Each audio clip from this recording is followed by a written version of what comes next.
Hi, you're listening to The Sociology Show, a podcast about absolutely anything to do with the wonderful world of sociology. Whether you're a teacher, a lecturer, a student, or just taking a passing interest, this podcast will look at a range of issues from social class, ethnicity, gender, sexuality, religion, crime, education, and anything else that sociology has to offer. My name is Matthew Wilkin, and in each episode I will speak to someone working in the field of sociology and let them explain all about their own interests, their research and their experiences. So put your earphones in, turn the volume up, and let's be sociology geeks together, eh? Hello and welcome to the Sociology Show. This is part 2 of the interview with Tariq Madood. If you have not already listened to part 1, please go back and listen to that one first. In part 1, we learned all about the upbringing for Tariq when he came to England and how he got his way into sociology. And so if you haven't listened to that part, please go back. In this part, we're going to learn a little bit more about his own research, particularly in the areas of multiculturalism and secularism. So without further ado, let's go to part 2 of the interview. I'd like to talk to you a little bit more about your own research. You've mentioned multiculturalism quite a lot already, and that's sort of the basis of your main research, isn't it, multiculturalism? Yeah, I think in terms of its empirical core, it started with and therefore is never totally left a focus on British ethnic minorities, especially British Asian Muslims. And the kinds of things I've been particularly interested in is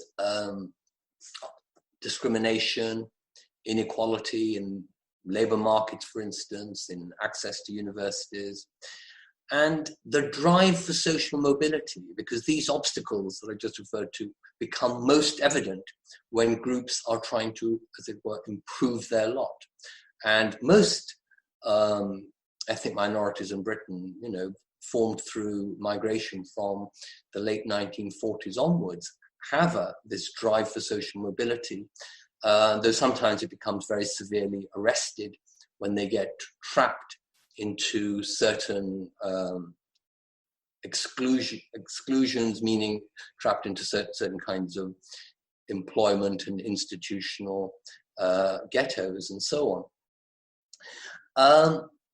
And as I was saying earlier, the sense of group identity, I think, is very important to understanding ethnic minorities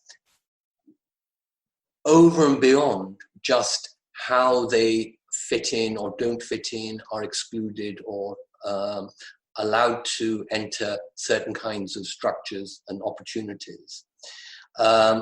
And I've been particularly interested in the political expression of group identities and of how they're negotiated and how they change over time. And certainly in the case of British ethnic minorities, they certainly have changed over time, from black to black and Asian to Pakistani, Indian and Bangladeshi to Muslim, Hindu, Sikh, and this change is in ferment even now, and perhaps, will be all the time.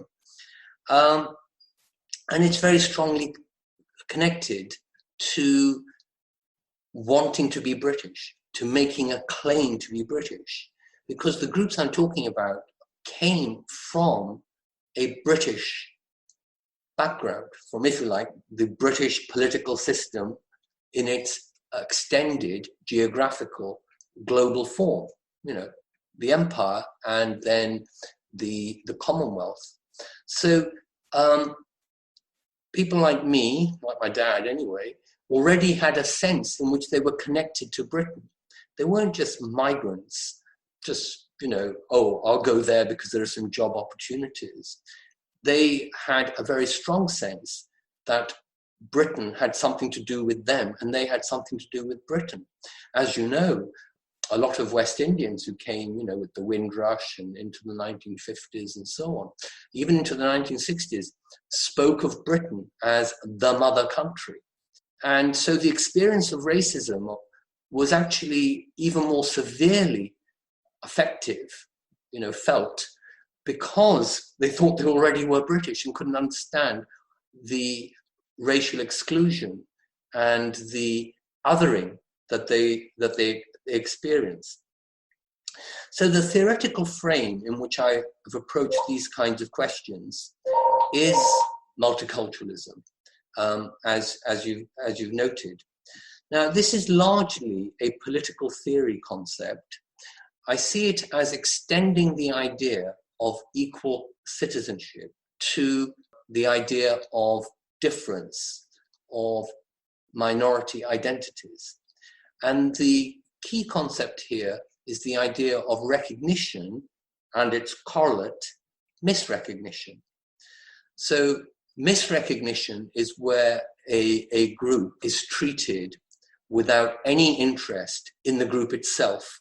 It may be treated simply as a problem, a social problem. Oh, they all live in ghettos. Or as a resource. Oh, we need these people for various kinds of jobs. Or maybe controlled in various kinds of ways to do with crime and other forms of urban management. But at no point are you really interested in the minority. At no point are you trying to understand it. And so the multiculturalist says, well, that's not equality. That's not the kind of relation that should exist between equal citizens.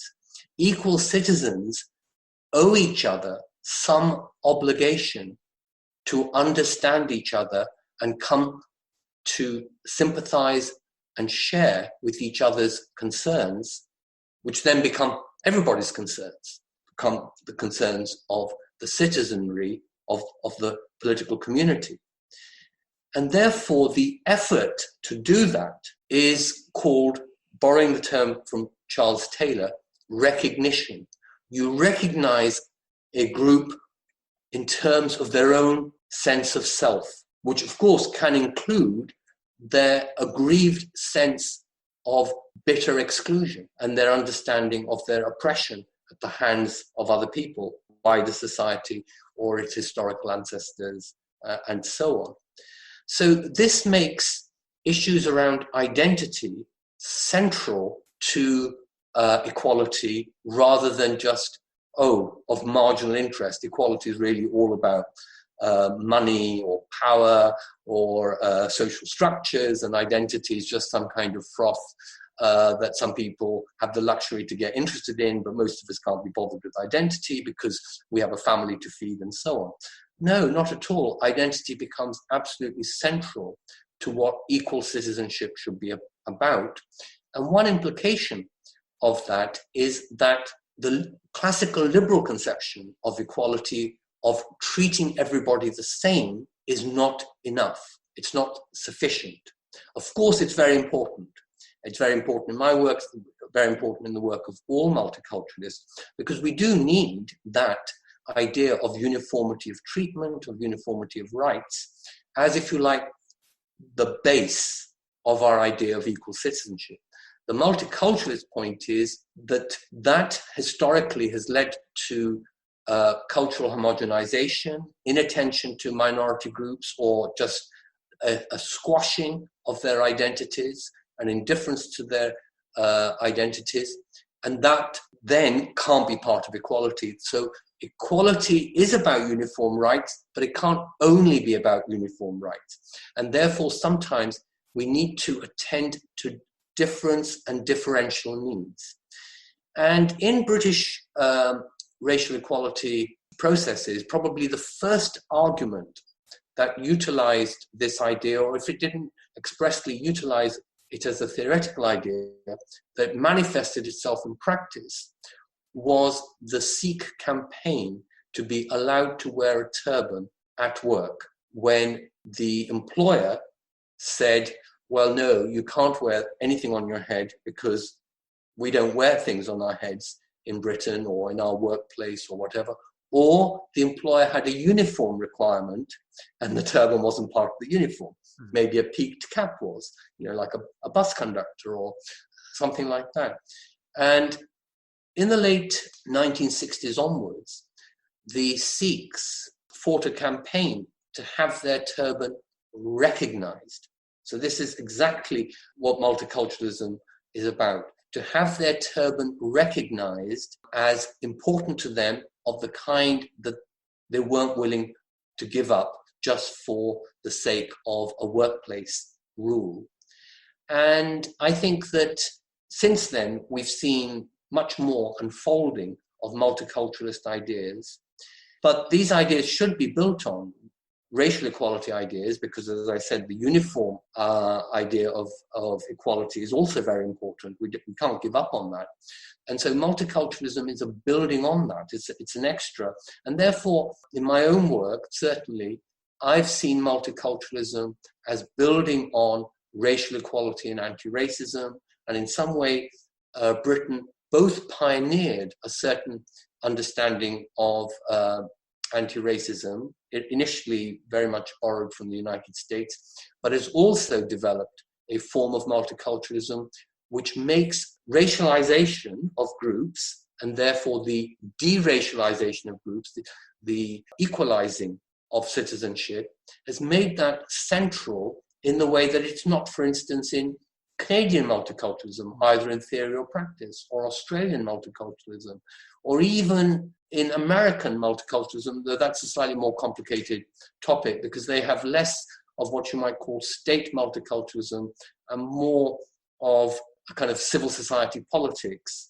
And certainly the African American struggle for identity and dignity and respect is a very important part of my understanding of multiculturalism and of, I think, what we've tried to do in Britain.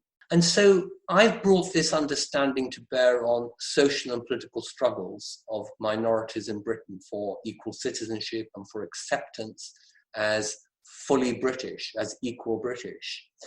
And therefore, I've kind of tried to give some theoretical content through this sociological and political inquiries that I've been involved in, but also, as I say, to frame those inquiries in ways informed much more, really, I've got to say, by political theory than by social theory or sociology more broadly. And that's why I see myself very much as occupying an interdisciplinary position rather than that of what one might call a pure sociologist, if there is such a thing. And in fact, I've come to recently characterize this approach as normative sociology. And the reason I call it that is not simply because the phenomena I'm studying, like political struggles or discrimination and equal opportunity policies and so on, are normative, employ normative concepts. Because in a way, all sociology, I think, all sociology can study normative concepts, phenomena, and actually employs normative concepts. The person who does a social science survey in order to get a measure of the extent of racial discrimination in a particular social domain is employing a normative concept of equality and inequality, of discrimination and non-discrimination. No, I want to go beyond that, because, as I say, I think all sociologists do that. I want to critically engage with the normative concepts themselves as we use them. So I want to engage with the concept of equality. I don't just want to use the concept of equality to do a body of empirical research or a body of discourse analysis. I want to say, well, what is this concept of equality?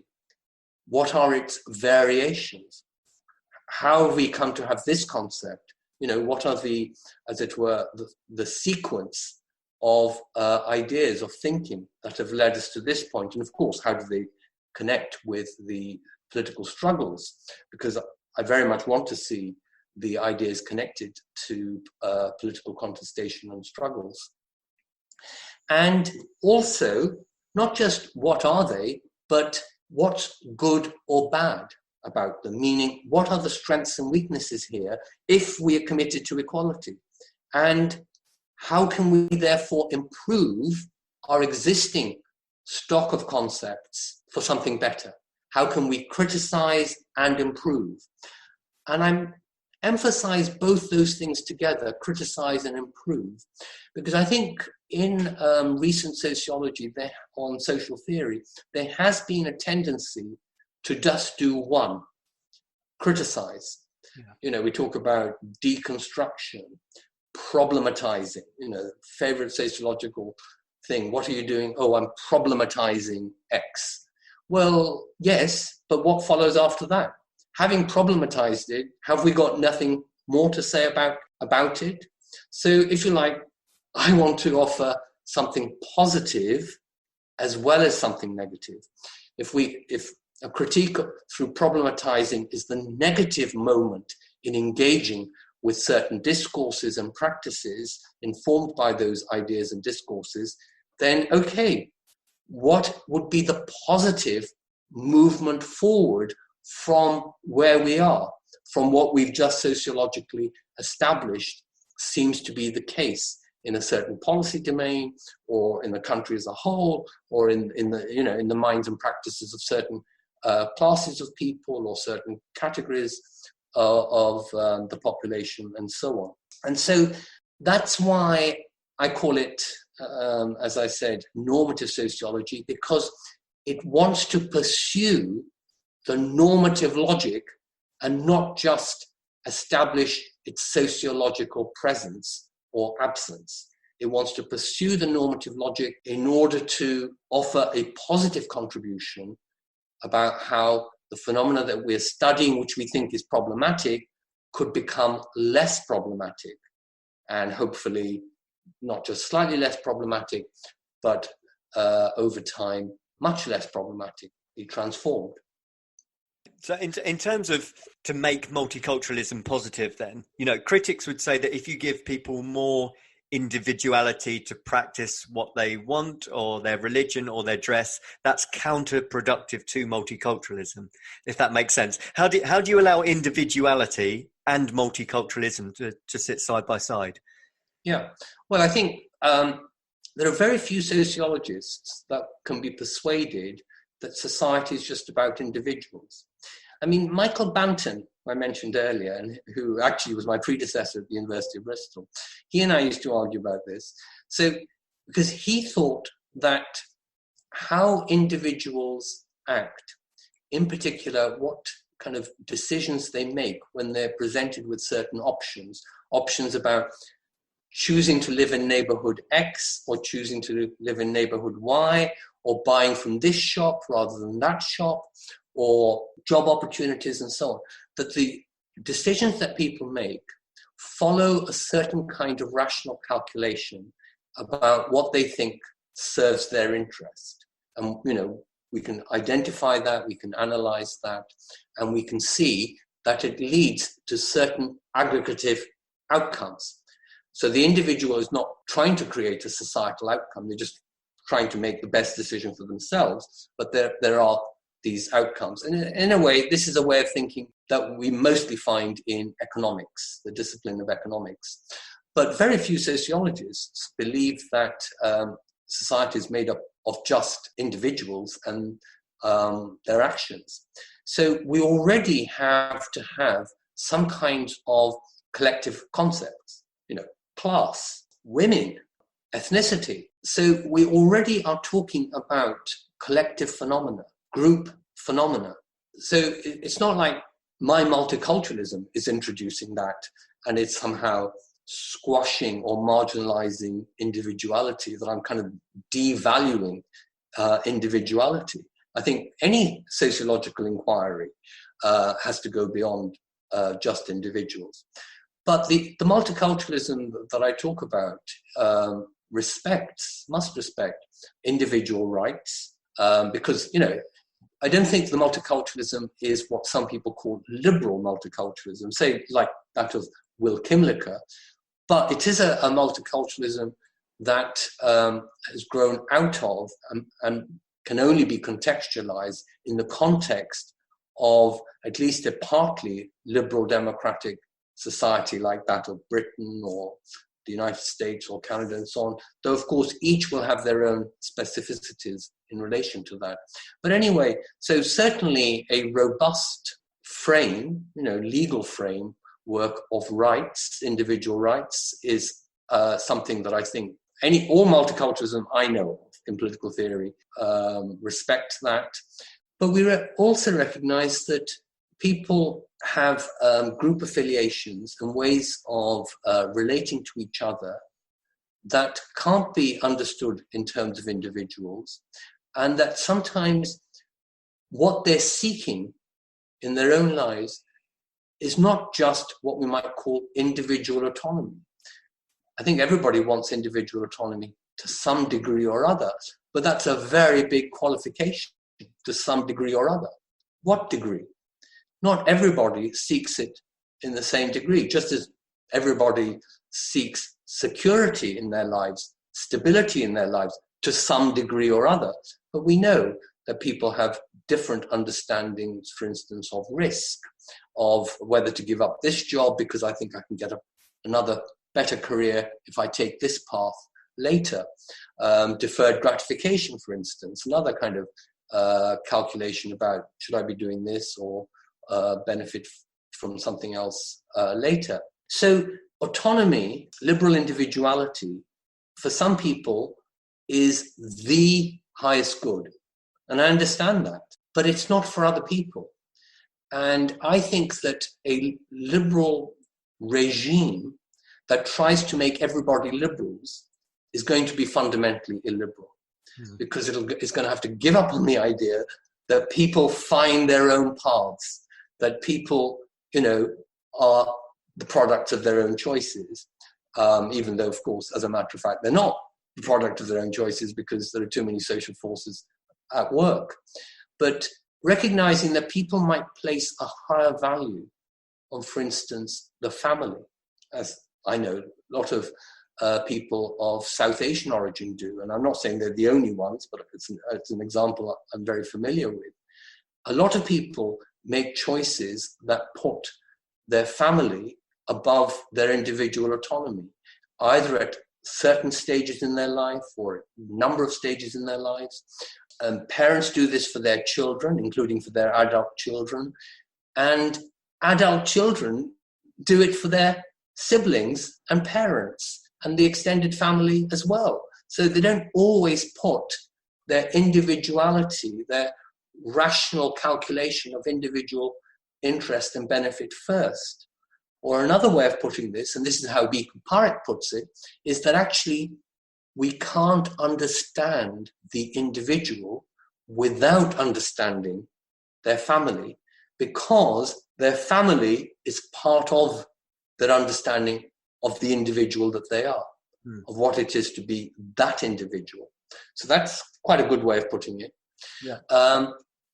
So I don't see multiculturalism as being anti-individualist, certainly when it comes to issues around legal rights and the enforcement of legal rights.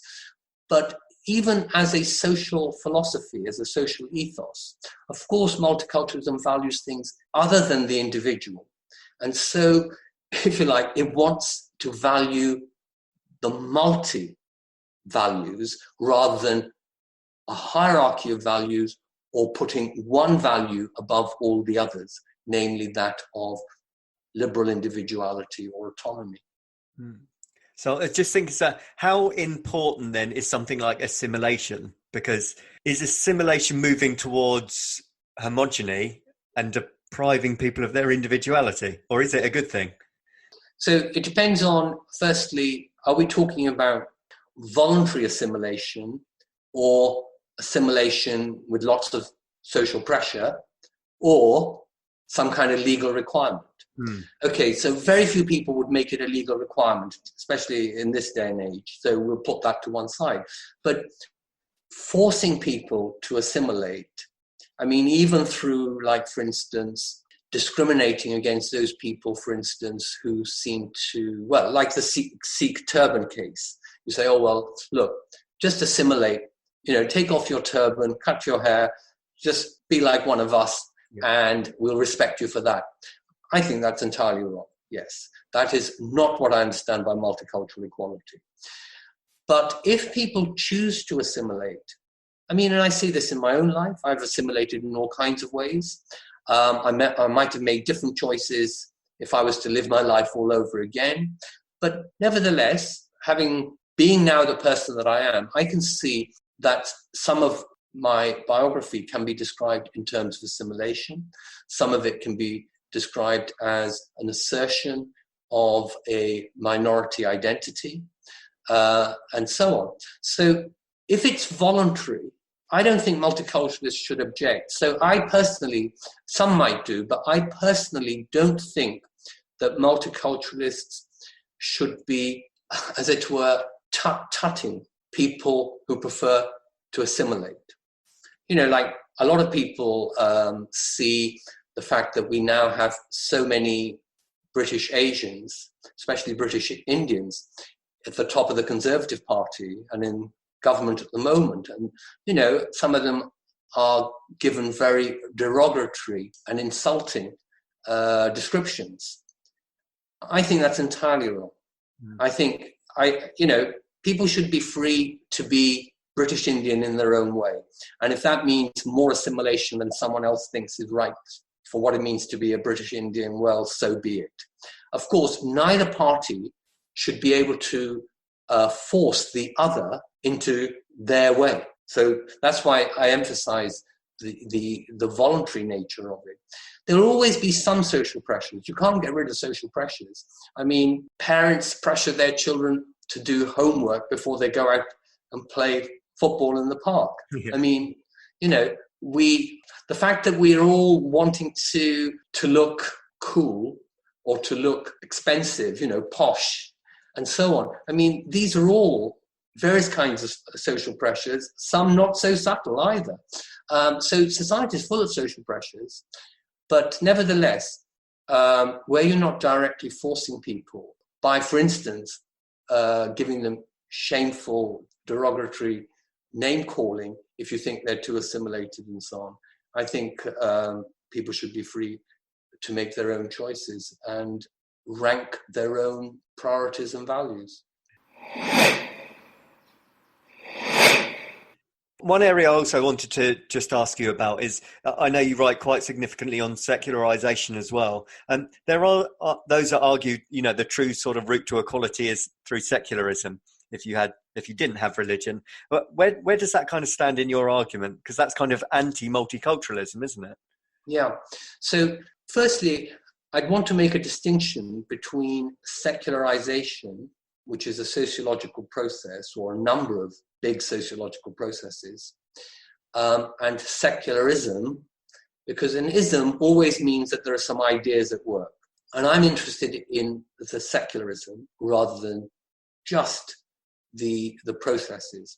Secondly, within secularism, I'd want to make a distinction between secularism as a kind of metaphysics, for instance, a metaphysics that says there is no God, there is no afterlife, you know, the kind of Richard Dawkins view of the world, and what I call political secularism, which is about how should we arrange our political affairs so that religious authority, which we can respect, does not interfere with political authority. And that's my kind of minimalist understanding of political secularism. And then I'm interested in the kind of political secularism that exists in countries like Britain and in Northwestern Europe and some other parts of the world. So I think that a political secularism that is difference-phobic, especially religious difference-phobic, and wants to marginalize religious people in the public space, I think that must be hostile to multiculturalism and vice versa. That multiculturalism can't be compatible with that kind of what I call radical secularism.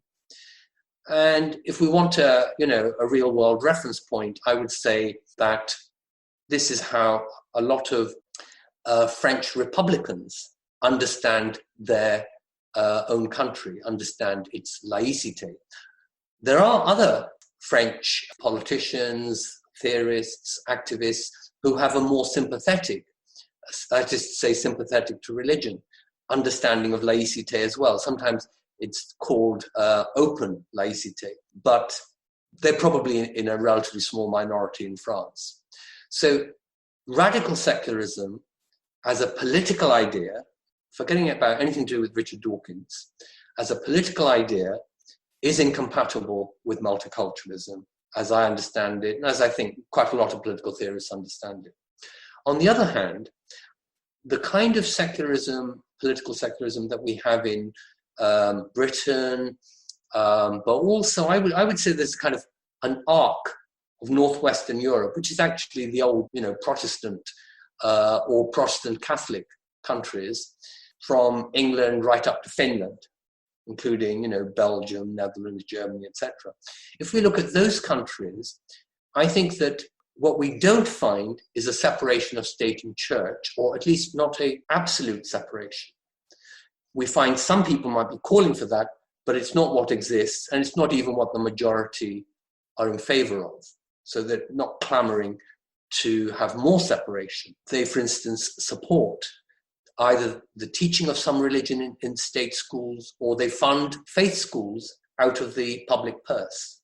They, in the case of Germany, enormous amounts of federal taxpayers' money is channeled into welfare services, not through state organizations, but church-based organizations, welfare organizations, and so on. And of course, in Britain, we have an establishment of the Church of England, and our monarch is tied to the Church of England, our monarch being our head of state, and bishops sit in the House of Lords, and we have, a very significant sector of our schooling run by church organizations, church and other religious organizations. Jewish people now have a very significant presence in English schooling relative to their number of Jewish pupils. So that secularism, which I call moderate secularism, I think can be multiculturalized, because what it offers to a dominant church or to a dominant religion can be extended to include other faiths. And I think this is exactly what we have been doing in Britain, not necessarily led by theory, but just what has been happening in practice. It's been happening at a national level through things like decisions about school fundings, about consultations with ministers and Whitehall, who's called in to speak about what topics and so on, about some national legislation, making, for instance, religious discrimination very substantial. That's the same equal level as all other forms of discrimination, which it didn't used to be. And I think of even the Church of England, I think has been actively encouraging minority faiths to come to have a place in the British public space and infrastructure. I think the Queen is supportive of it, as is Prince Charles, who one assumes will be the next monarch. So I think there are aspects of our political secularism that have been drifting towards or evolving towards a multiculturalism, and I would like to build on that. Say, let's be open about it and let's take it further. Let's have not just bishops, but people of other faiths in the House of Lords. Let's not just have Christianity given a special kind of place in religious education or religious instruction, but other faiths too, if they want it. Because this relates to the assimilation argument. Some faiths don't want that. They say, look, we can teach our children their faith or our faith ourselves. Our community will do it, on a kind of Sunday school basis. Schools should be all about, maths and English, not about gurus and nirvana. Well, okay, if that's their choice.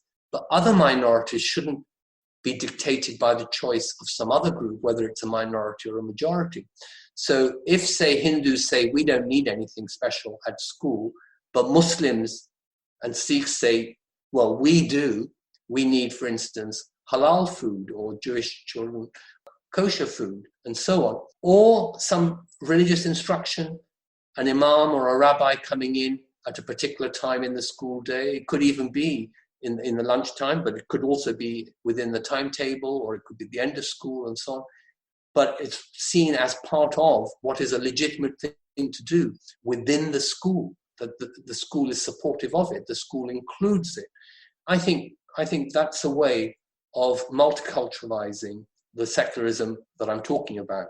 So it's a secularism that finds a place for religion, doesn't try to exclude it in the way that I said that French Republican intellectuals and politicians try to do. And as I say, I think, therefore, secularism is both now a kind of what you might call a frontier of multiculturalism, where over the last 20 years, so much of the arguments about multiculturalism have been taking place on this frontier about the place of religion in public life, including issues around dress and so on. But also, it can become, given the kind of multiculturalism, the kind of secularism that we have, it can become a vehicle for promoting multiculturalism in one part of our public space, just as we can promote it in other ways, like, universities or broadcasting or politics in other ways. So maybe I could make this the final question, actually, because what you've just described is a huge amount of progress and evolution and so on. Why do you think there is still that perception? David Cameron famously said multiculturalism has failed. Despite all of the things you said and the progress that we can see, why is there that perception that to some degree it's not worked? Yes.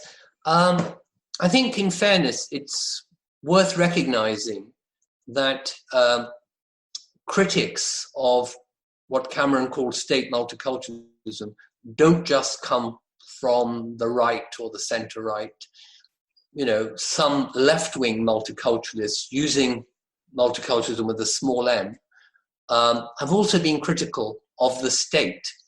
So they can be in favour of everyday multiculturalism, or people just mixing together, but believe that when the state gets involved, because of the nature of state power or because of the specific history of a particular state, the state kind of corrupts what it touches. Obviously, that's not my view, because I give the state an important role to play in creating and sustaining equal citizenship, and therefore also multiculturalism.